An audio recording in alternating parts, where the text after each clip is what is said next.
मित्रांनो, हळद रुसली कुंकू हसले ह्या मालिकेच्या आजच्या भागामध्ये जेव्हा ही सावित्री आणि कृष्णा दोघी बायजाबाईंची माफी मागण्यासाठी घरी आलेले असतात, तेव्हा सुरुवातीला सावित्री ही बायजाबाईंची माफी मागते.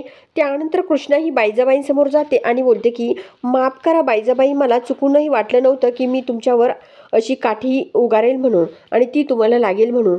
तेव्हा बायजाबाई बोलतात की बाळा, अगं कुठल्याही आईवर जर असं संकट आलं तर मुलगी ही पाऊल उचलणारच ना.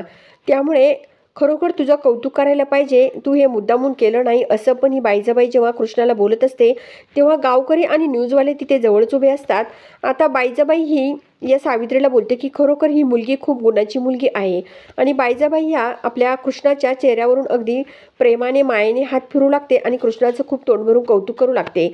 तेव्हा हे मात्र सावित्रीला अजिबात सहन होत नाही. सावित्री लगेच या कृष्णाचा हात पकडते आणि तिला जोरामध्ये घरी घेऊन येत असते. तर मित्रांनो, नेमकं आता पुढे काय होणार आहे बघण्यासाठी आपल्या झटपट मराठी सिरियल्स या चॅनलला जरूर सबस्क्राईब करा, लाईक करा आणि व्हिडिओ बघितल्यामुळे अगदी मनापासून धन्यवाद.